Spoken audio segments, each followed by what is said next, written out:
And I see this all the time in the comment section of my videos. Not all, but quite a few many of my American viewers are convinced that they and they alone have the righteous interpretation on the freedom of speech. Yeah, too bad you can't actually have an opinion in Europe. Whoa. At least I can say what I want in the USA. Except... Yeah, I continue. Hello, and welcome back to the channel. This is US History Through Dutch Eyes. And my name is Johan, and I'm a typical Dutchman. And I wonder, why is there such a big gap in how Europe and the United States understand each other? Where is this coming from? What is missing in US history teachings or in European teachings that make this gap possible? And to find out, I dive into the history of the United States, and we'll find those points that we are different and what the causes of those differences are. And hopefully we can close the gap in this understanding between the US people and the Europeans. And if you want to join me, then like and subscribe and comment on my videos and let me know if we are on the right way. And today I'm gonna react to a video of Type Ashton channel. She is a very good channel. She is from the US and is an expat that lives now in Germany. And she has brought out a video that's called America Has a Free Speech Problem Too. And if you guys have seen my latest video, then you know that I want to know something more about the differences between what is free speech in America and what we call in Europe the freedom of expression. So if you want to learn together with me, like and subscribe, and we will learn together. So let's dive in.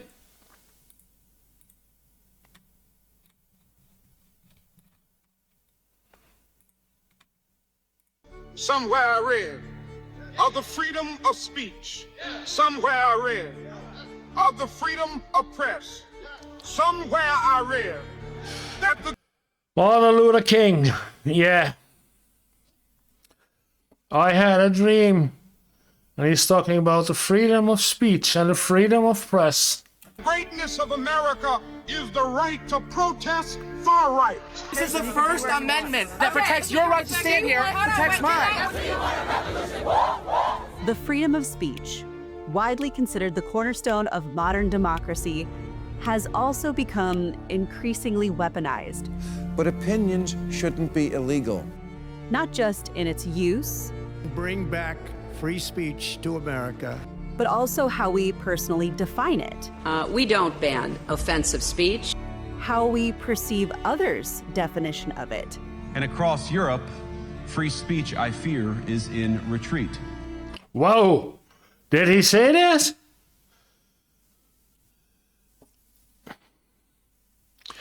The vice president.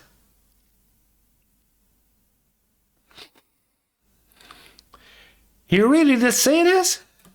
And across Europe, free speech, I fear, is in retreat. Wow.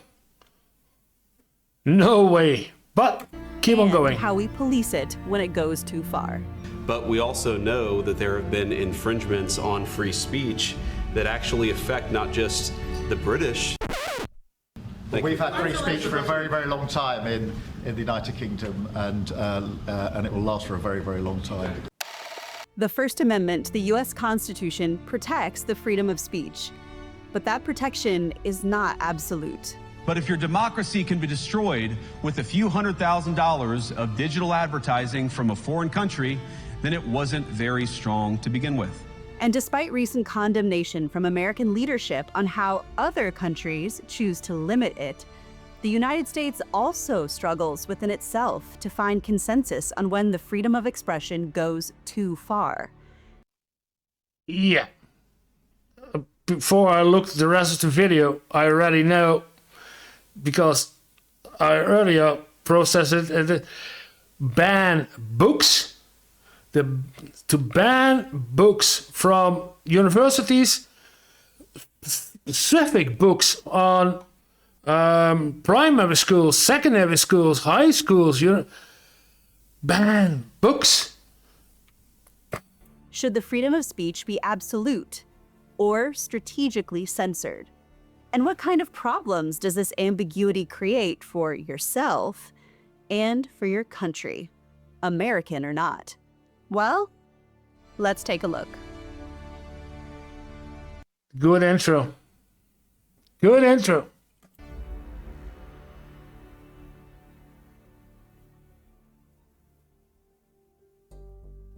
In general, the freedom of speech is the right to articulate opinions and ideas without interference, retaliation, or punishment from the government. In most Western democracies, the term speech is interpreted broadly and includes spoken and written words as well as symbolic speech. So, for example, what a person wears, reads, performs, and protests. The freedom of expression.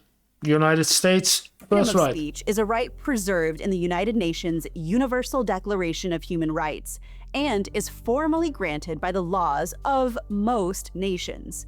But in the United States, the freedom of speech is a bit unique in that it also protects speech whose ideas put forth are illogical, offensive, immoral, or hateful. From a global perspective, this places the United States at the far end of the freedom of speech spectrum, with the other end occupied by authoritarian nations such as China, North Korea, Myanmar, and Russia, where speaking out against the government can land you with jail time. But what happens here in the middle? This is quite a complicated assessment, but the Global Expression Report, published annually by Article 19, does provide a good data-driven analysis on the freedom of expression globally. As you can see from this graphic, the majority of European countries are quite close to the United States in providing broad protection of general freedom of expression. In fact, many surpass it by their measurement, including Germany, which I imagine would come at a surprise to Mr. Musk and Mr. Vance. Yeah.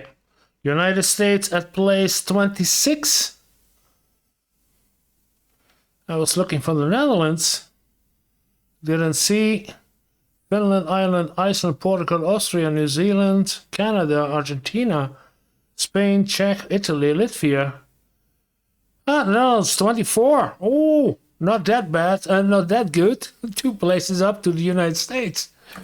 But it is worth noting that this particular metric, which, by the way, assesses 161 countries, giving them a score between 0 and 100 based off of 25 indicators, is not solely a measurement of what I can or cannot say. Rather, it builds a quantifiable perspective on expression, from posting online to protesting, investigating, and accessing the information needed to keep leaders accountable.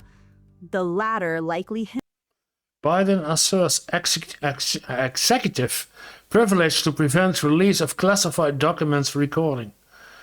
hindering the US assessment. That being said, leaning more towards the restrictive end of the spectrum would be countries like Thailand.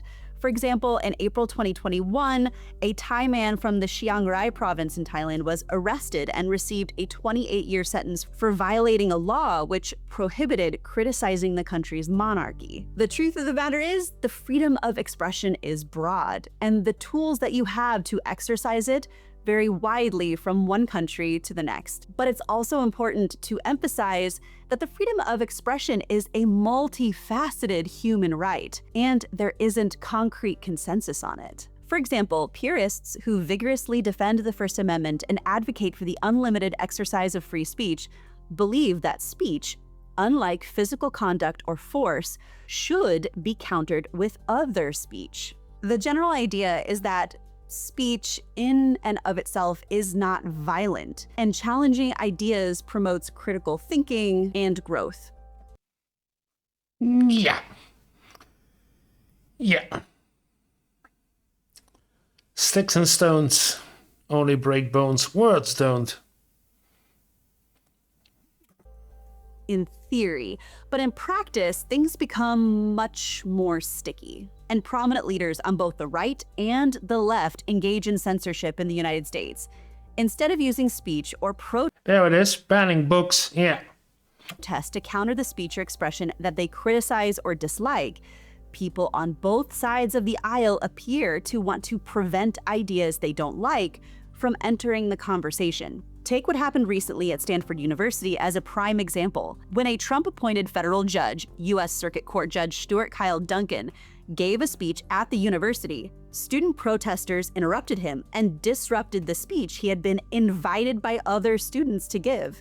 But things escalated from there. Instead of telling the students that they were in violation of Stanford's speech policy, the Associate Dean of Diversity, Equity, and Inclusion, who attended the event, appeared to sympathize with the students.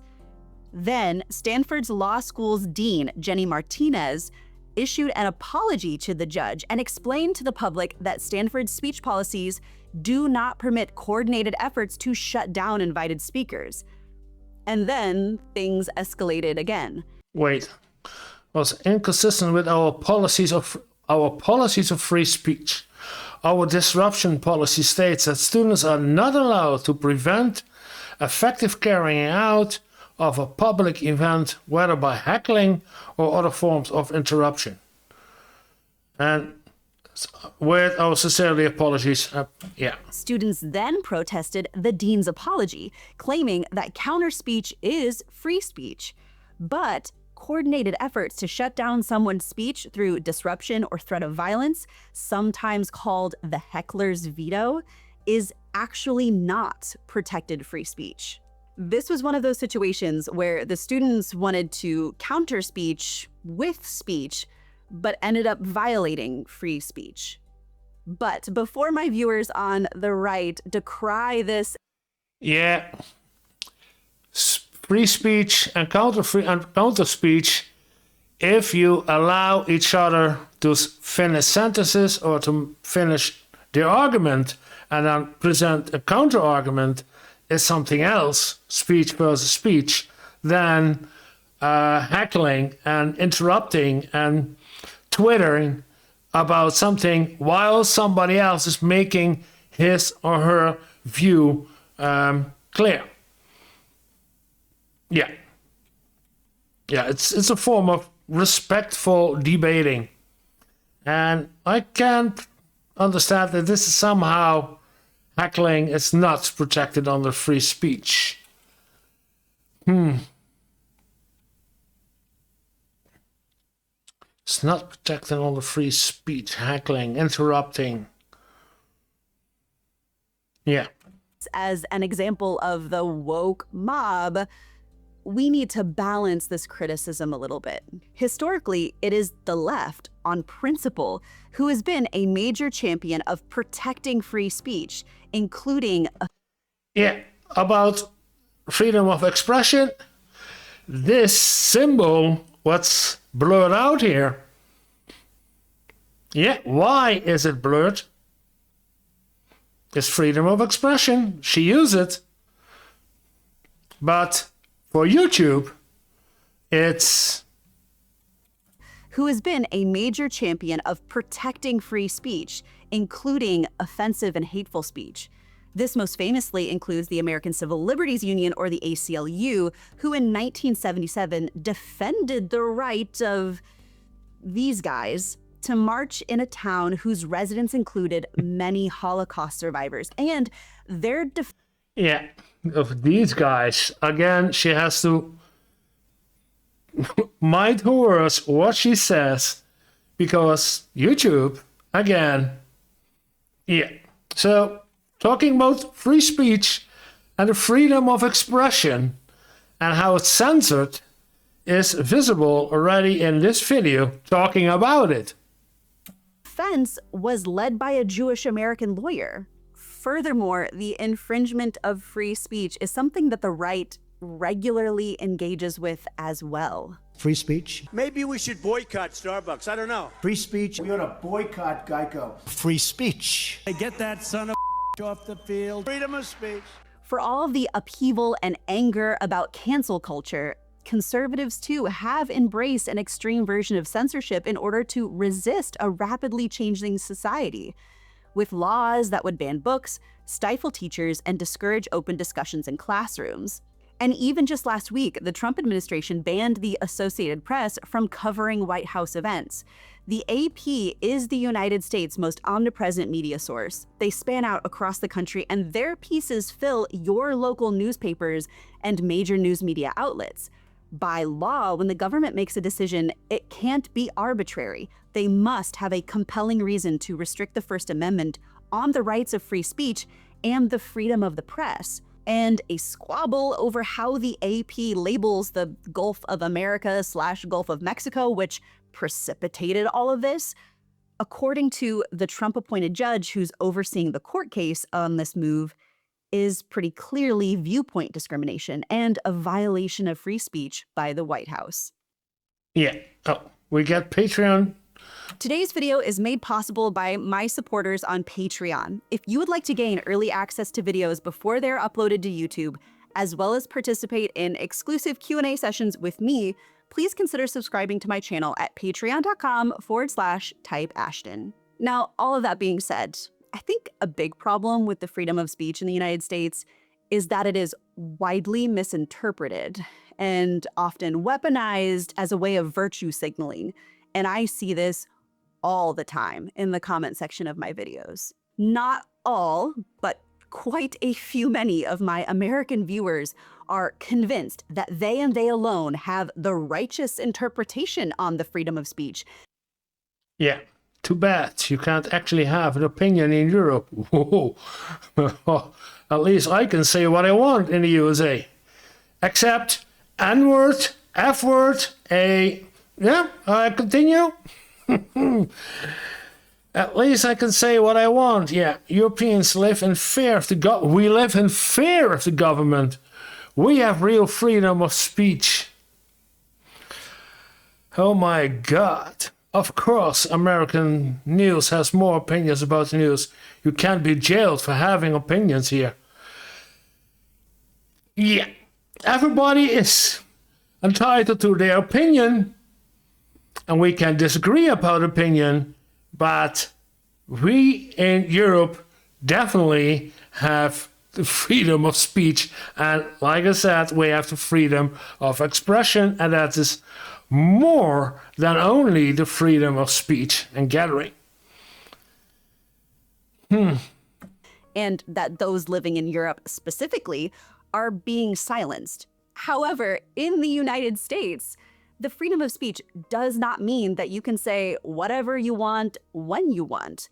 Both public and private institutions have the legal right to restrict your speech, both in person and online. Take public universities as a prime example. Despite being public and receiving funding from the federal government, they still may legally restrict speech that falsely defames a specific individual, constitutes a genuine threat or harassment, is intended and likely to provoke imminent unlawful action, or otherwise violates the law.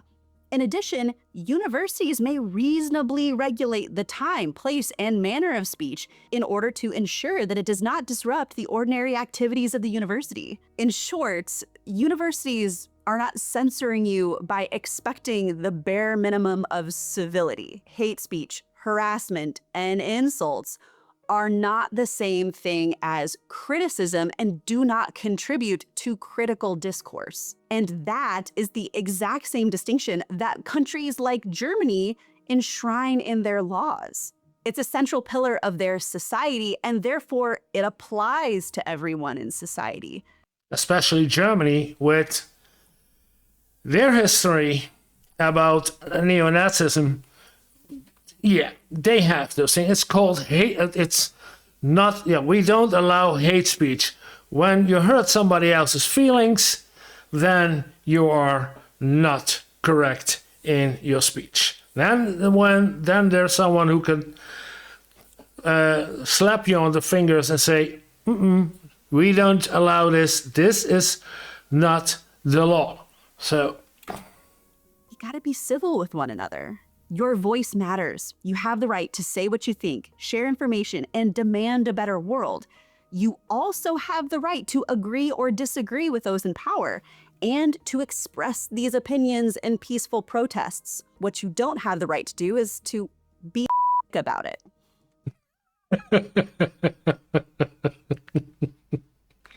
Yeah, censored. But you see, that might actually get me in trouble. I'm only kind of joking here. Back in 2021, a German Twitter user was awoken by 6 police officers at 6 a.m. demanding access to his home. They were there to gather evidence for a criminal investigation. What potential crime prompted this? Well, he called the Interior and Sports Minister for the city of Hamburg a male genitalia part. But this is hardly the first time that Germany's strict laws against speech crimes, including crimes based on incitement and defamation and hatred, have hit the headlines. In June 2020, the German police union filed a criminal complaint against the newspaper Tageszeitung, claiming that it had incited hatred by publishing a column comparing the police to, quote, trash, end quote, that should be thrown in the landfill, end quote. And somewhat similar laws limiting speech with similar salacious headlines can be found in other European countries as well. In 2021, for example, a French court fined an activist 10,000 euros for depicting President Emmanuel Macron as a certain Austrian art school reject on billboards protesting the country's pandemic policies. And in 2020, Europol, the European Union's law enforcement agency, had a coordinated clampdown on online hate speech in Germany, Italy, France, Greece, Norway, Britain, and the Czech Republic. You know, I really do think you could probably make the argument that in the United States, the freedom of speech is one of the few truly libertarian impulses that we have in the US Constitution. And so many Americans view European laws on restricting speech as a form of state-sponsored censorship. There are numerous examples of speech, body language, or imagery that would violate the laws that many European countries uphold. But at the same time, in my opinion, prohibiting wrongful conduct is perfectly consistent with a right to liberty. And by wrongful, I mean conduct that violates the rights of others. So Yeah. That's specifically is where we're talking about this violating the right of somebody else. That's what prohibited in those laws. It's not that we can not express ourselves, but it's we cannot do this when we violate somebody else's freedoms or rights or human being. some people will interpret this as your freedom ends where mine begins, but I think at a much simpler level, it is that no one has the right to do wrong to another person.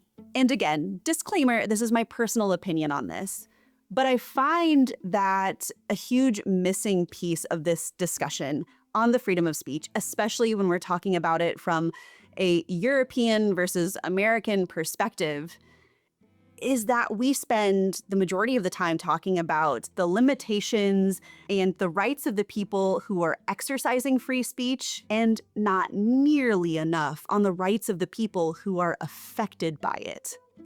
Yeah, I agree.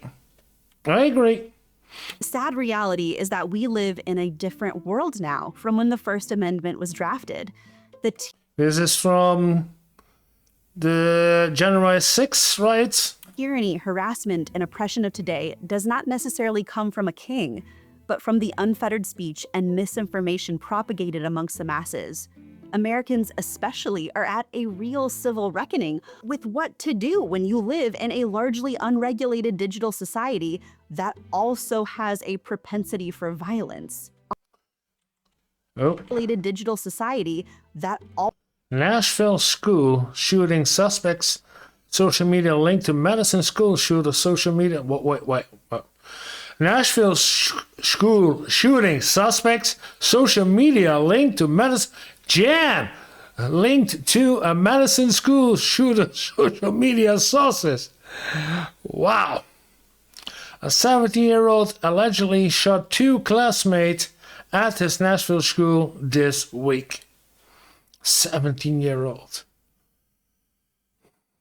also has a propensity for violence. Online hate can sometimes find a way to come into real life and hurt people. And we see this most dramatically and tragically with the most vulnerable, minorities, and young people in our society. Yeah. Bullying, for example. Who equally deserve our protection. So while I think it is entirely honorable and desirable to try to protect the rights of all citizens without trampling on the rights that we see as the foundation for our democracy, it is also difficult, if not impossible, to achieve entirely in practice. And believe me, I agree wholeheartedly that this is an incredibly difficult. What is blurred out here? And believe me,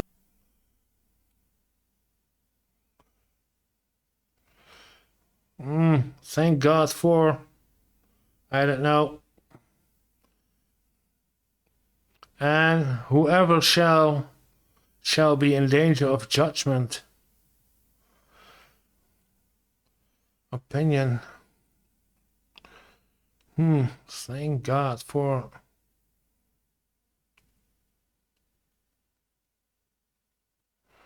Whosoever shall be in danger of judgment. I agree wholeheartedly that this is an incredibly difficult thing to manage and legislate. Where exactly that line lies between expressing an opinion or a critique versus a violation of hate speech is not clear. And it is important that we constantly evaluate it. And I also think that it is equally as important that we spend just as much time teaching people how to engage in civil, critical discourse. Speaking as somebody who grew up in the United States, I never received any formal education on how to have a critical civil debate on touchy subjects. That's what I just want to ask you guys, but she already answered.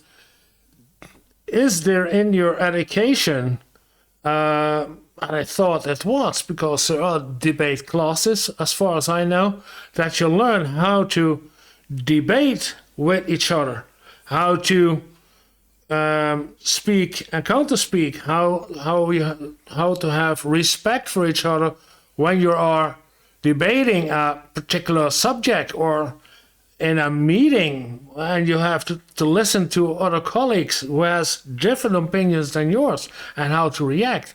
But as she said, you don't? Let me know in the comments. United States.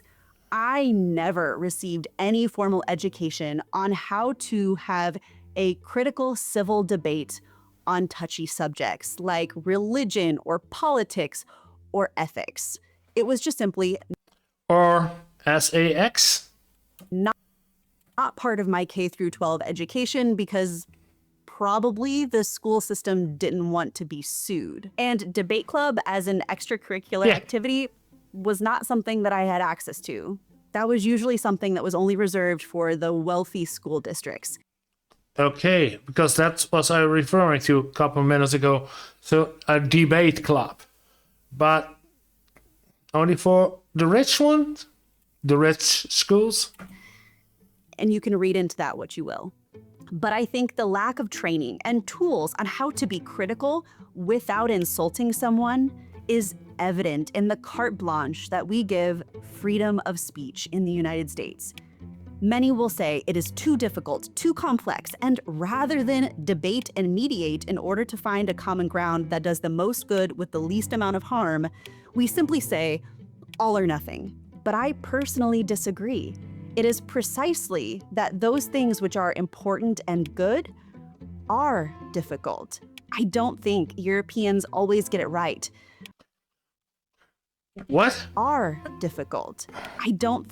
Arrow 4, democracy not found. This is, I guess, is this American? Think Europeans always get it right, but I also don't think Americans do either. The freedom of expression and the problems which surround it is something that we both share. and one of the most pressing issues of modern society. You have to be polite and civil when people are talking, then other people are talking, and then you get a chance to talk. Set up your own rally. A lot of people worked hard for this. Come on, man. But I would love to hear your thoughts down below in the comment section of this video. I am certain that this specific Yeah, I said it too. topic is going to bring out some very passionate debaters, but as long as we can keep things civil and critical without being insulting or harassing, I certainly look forward to hearing your thoughts. So again, please let me know those down below. And as always, if you enjoyed what you saw today, be sure to hit that thumbs up button. And for more content from Type Ashton, Is this now an arrow PNG? Something went wrong or nice. hit that subscribe button. So I'll see you next Sunday. Cheers! Yeah. She explains at a good point on what is going on in the United States and how we in Europe see the freedom of expression. And we are at that point, I guess, sometimes, not always, sometimes more civil in debating with each other about the things we want to do.